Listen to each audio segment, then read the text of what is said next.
dum diddy dum diddy dum. Hello and welcome to the Analyst Inside Cricket in association with LV Insurance, and our look back at the first day of the first LV Insurance Test match between England and India.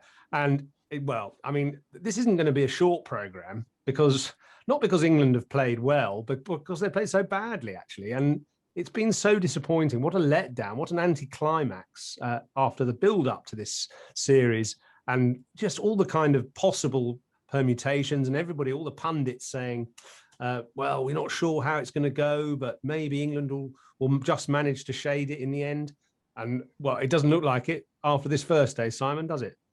No, I think India have had about as good a day as they could possibly hope to have had, really. England all out for 183. India, they got through what was potentially a tricky 55 minutes, and they are in a great position at the end of this test match. I mean, if you project ahead, you know, even if they make, say, 280 in their first innings, which isn't a fantastic score, it's a reasonable score. If they make 280, they're about 100 ahead on first innings, and then the pressure will be on England, you know, significantly in that second innings, as it was in that New Zealand test match. It was going well for England at one stage, or relatively well, 138 for 3 just before tea.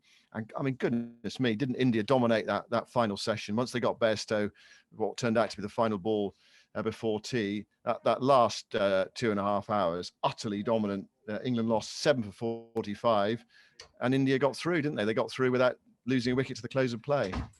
And what was really interesting, I thought, actually, about the way the two teams batted, which was really quite revealing, was actually just seeing the Indian openers batting at the end there, and the orthodox conventional methods that both Rohit Sharma and KL Rahul used, just playing side on, leaving the ball, nice, simple footwork.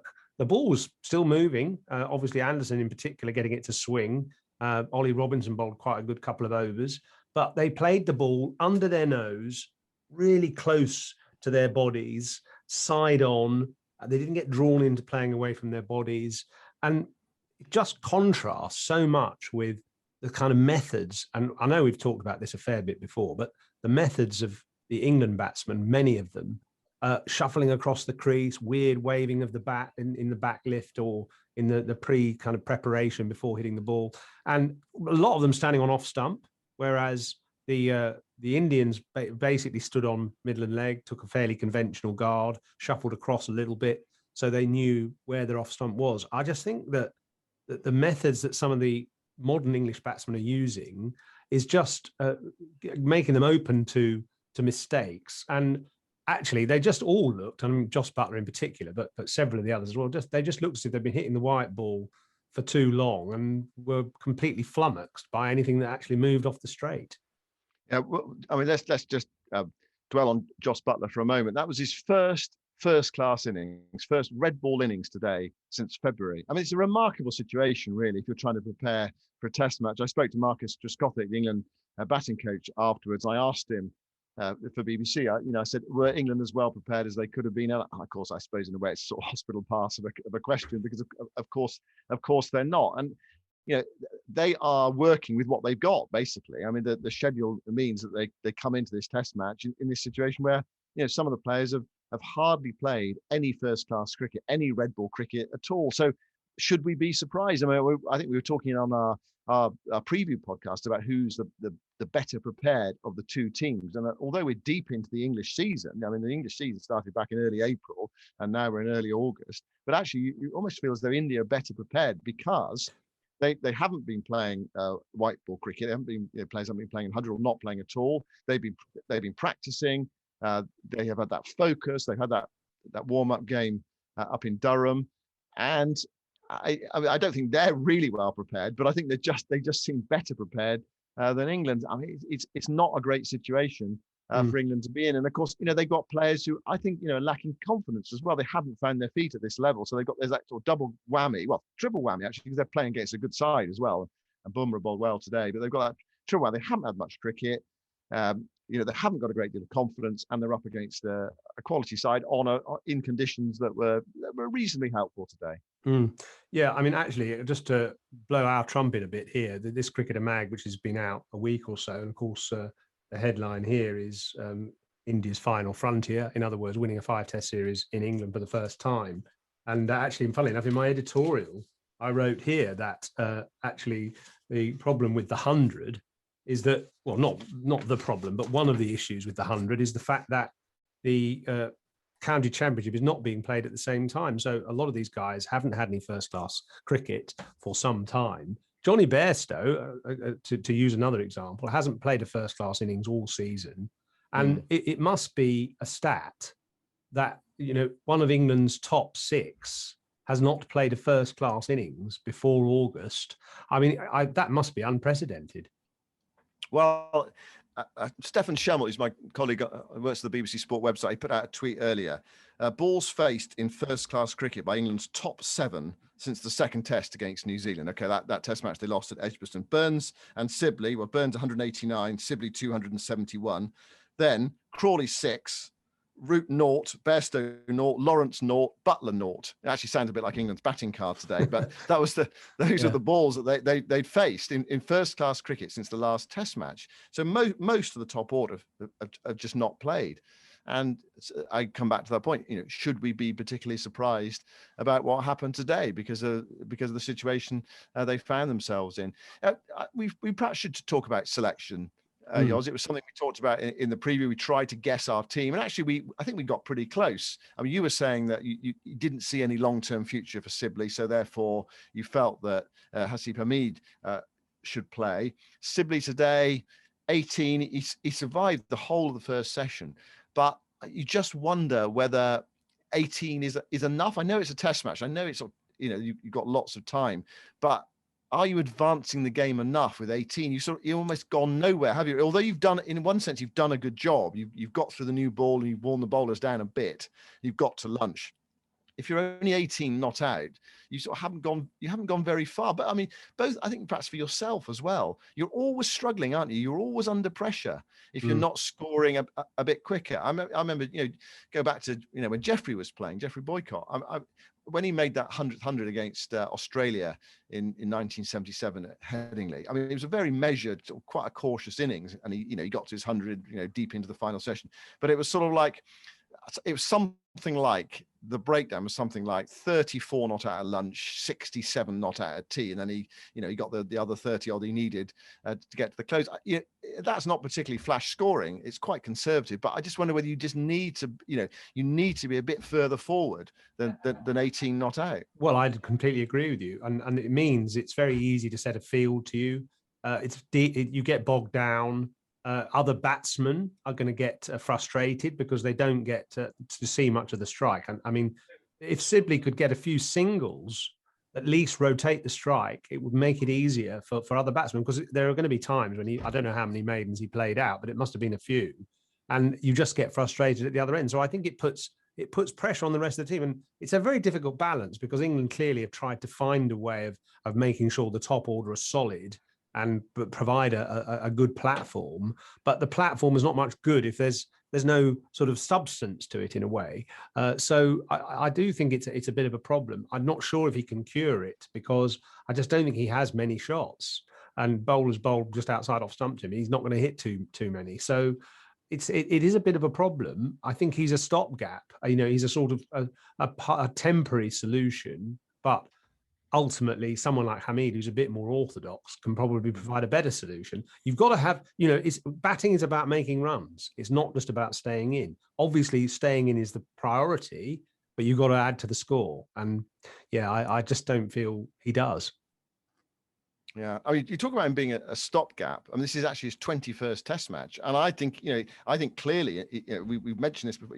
He is part of England's long-term planning for the Ashes. So by the time, in theory, if he got through this series and the Ashes series, by then he would have played close on around about 30 Test matches, which is a reasonable career, isn't it? To talk about a player who, I actually feel sort of quite sorry for him, because the spotlight of international cricket is so fierce, isn't it? You're under the glare, and it's about being able to deal with it. And it seems to me every time he goes to the crease, you feel that pressure because you haven't got that fluency in your game. It's not like some players who will have off days where they struggle to score, but they find a way, and other days they just get out. It's always the same way when he plays Test cricket. It's always the same way. So you're always feeling that sort of huge burden the whole time. And when it works, it's sort of a bit like just crawling up to the top of the mountain, isn't it? Sort of clinging on when that's when it works. And other times you just slip away into the foothills, and he's in that sort of situation at the moment. 18 today. I wonder if there are no second innings runs, whether England might be minded to make a change. But he is sort of inked in, penciled in, or was to open in the Ashes. But it's just being that whole thing is being unpicked. And also Rory Burns, who did score runs against New Zealand, that was his fifth duck in 11 Test innings. His fifth naught in 11 Test innings. I think that can happen to opening batsmen, can't it? I mean, Mike Atherton's got the most ducks, I think, of any England batsman, 19. I think that's even more than Devon Malcolm. So, it is easy at number one. You're going to get those good balls. And actually today, I thought that ball was pretty much unplayable. He'd had a couple that whistled across him towards the slips from Bumrah, and then suddenly that one just swung back really late. So I don't really put any blame on him. But the trouble with the other batsmen, it was good bowling. I don't think Bumrah meant it, by the way. I think sometimes when you let go of the new ball with the perfect seam release, as he does, sometimes it swings one way and sometimes it swings the other with his kind of action. So I think it was partly accidental. And if the bowler doesn't know where it's going, got to help the batsman, really. Where England went wrong was in those middle order players where no one went on and made a big score. Crawley got a sort of pretty 20, got out.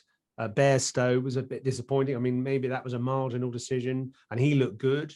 And obviously, Joe Root, sort of feeling the burden, I suppose, played very well. But in the end, he was ground down by he was in the middle of that terrible collapse. And we should just have a look at I've done a who's winning graphic for today. I guess it's fairly tautological, but undoubtedly India had the best of the day. But it was suggesting, at least at the start of the first sort of hour or two, that England might have a decent day. So for those watching on video, you can see here the who's winning graphic, and the red line is England, which was sort of looking all right at the start. Well, that's when they won the toss, actually. Then it sort of gradually went a bit down and then really plummeted in that middle order collapse, late order collapse, and the Indian blue line obviously suddenly started climbing towards about 50% win percentage by the end of the day. England are now at about 13% win percentage. So not looking good for England. And obviously India, having got through that last session as well, 20 odd for none, and looking quite solid, they'll be really confident for tomorrow. The interesting one there is the draw, which is right up there, isn't it? It was well out in the lead for a long time today, even into the final session. And the reason for that, of course, is not really to do with the state of the game, which is actually pretty well advanced.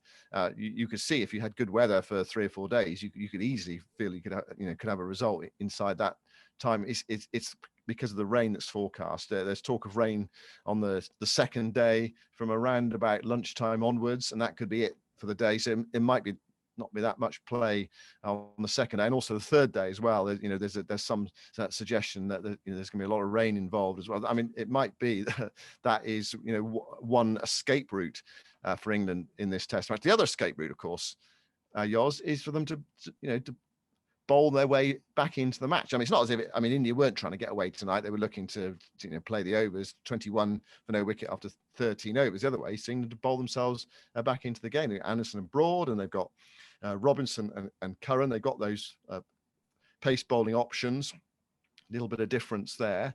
And can they exploit India's, well, we've seen it before in the past, relative weakness in the UK, playing in test matches in England. Their batting has been a bit fragile. Kohli was brilliant on the last tour, but he sort of held it together a bit. Can England exploit some of those doubts, or are we going to see Kohli dig in? Are we going to see Rishabh? If you have an hour of Rishabh Pant, for example, that is going to completely change the game or wreck the game as far as England are concerned. concerned. I think possibly one of the we're going to go to break in a second, but one of the disappointing things on the first day, I think, is quite a few people felt this could happen, and it has happened. It's not, it's the fulfillment of people's worst fears has come to fruition, really. Mm. Yeah. Darfield Cricket Club are the latest team to be profiled in our section on LV General Insurance and their ECB's £1 million Funds for Runs community initiative.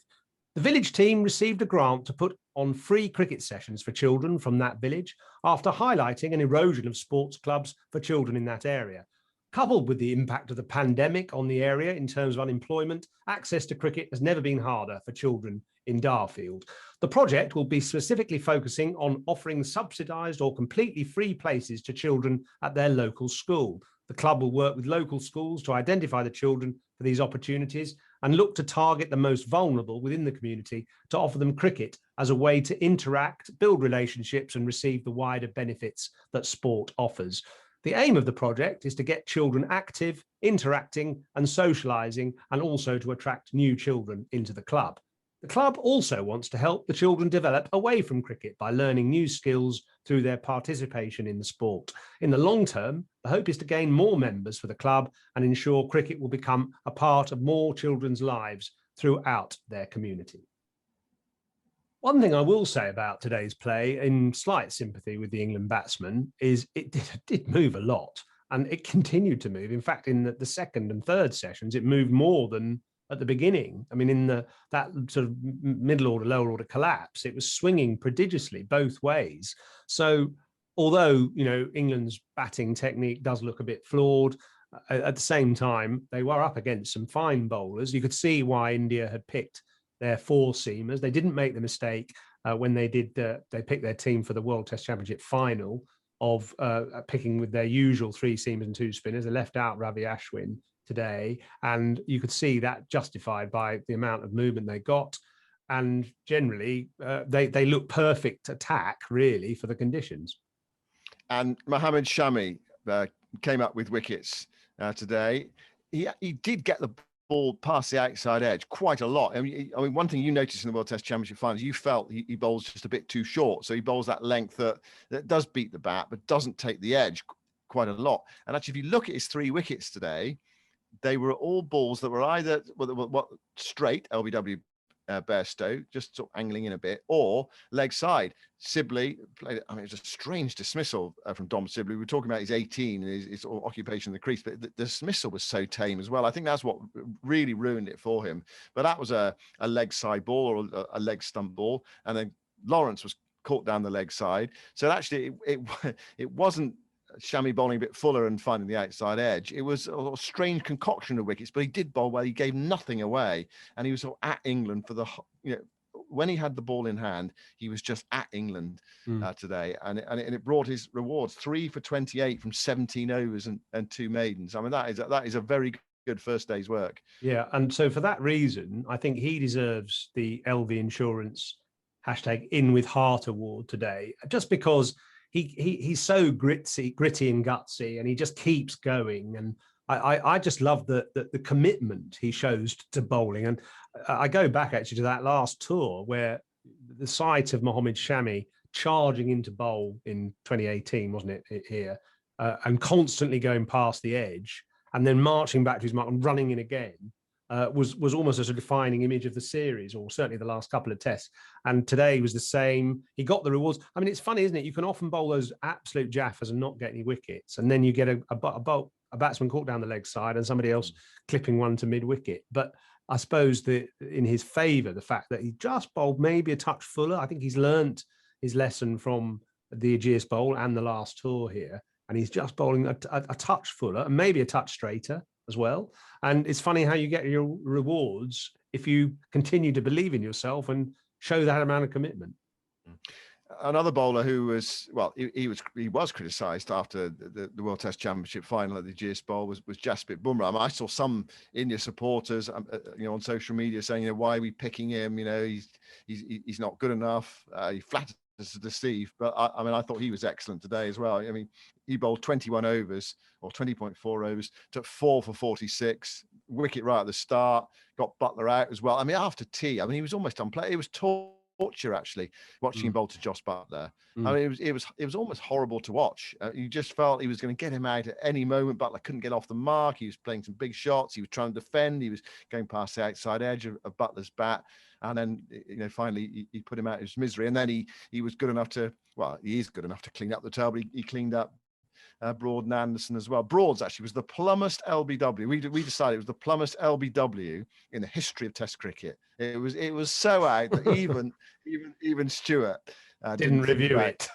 Well, he didn't review it. I'm not even sure he thought about reviewing it. I mean, it was so out. We decided that even if you were umpiring your own match, and I know someone gave you out when they were umpiring you the other day, when one of your teammates gave you out the other day, even if you're umpiring your own match and your team needed 2 to win, and he was your best mate at the other end, even then you'd have had to have raised your finger for that one. Anyway, brought out plum LBW for 4, and Anderson cleaned up. So doing the job actually that a decent pace bowler is expected to do as well. He's already well, you want him to take top order wickets, but also clean up the tail as well. The thing about Bumrah is that, he has this perfect seam release like this, but because his wrist is so flexible and whippy, some balls start to swing away, and some, especially with the new ball, and some start to swing in, and there's no discernible difference.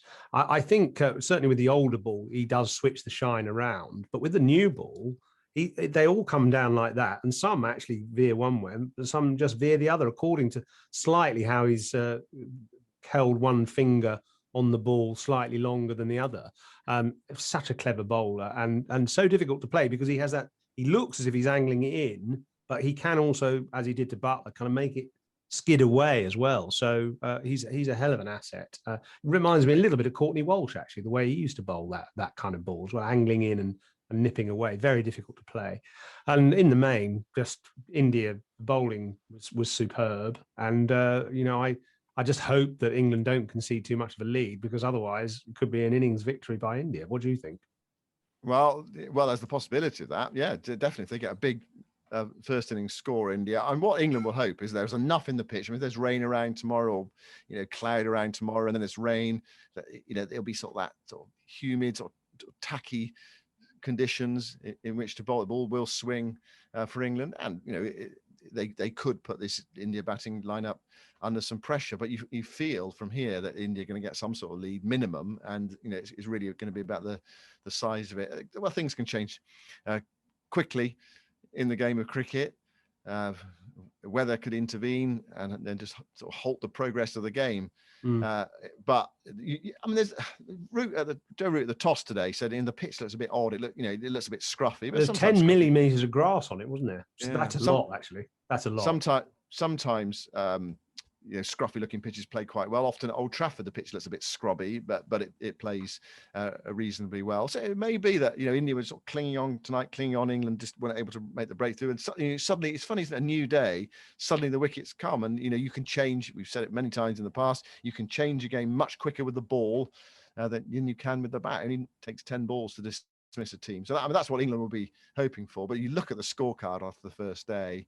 I mean, it's from an England perspective, it's pretty depressing, and a lot of people who had fears about England against India in this series, oh well, there we go, look at that first day. But first day of 25, the game can change round, but India, fantastic position after the first day of this series. Yeah, the lesson I think from today is, if you've had a lot of white ball cricket and no first class red ball cricket, don't play your first test at Trent Bridge against a bunch of very classy seamers, because where should you play Trent Bridge swings more than anywhere else, and I just think that you're asking for trouble, really. So schedulers, next time, first test at the Oval, where at least it's a bit flatter, and if you have been playing white ball for about a month, you might have a bit more chance. Anyway, thanks for watching and listening today, and we'll be back to cover and look back at the second day of this LV Insurance first test from Trent Bridge, and obviously from an English point of view, hope it's a better day. Diddy dum, diddy dum.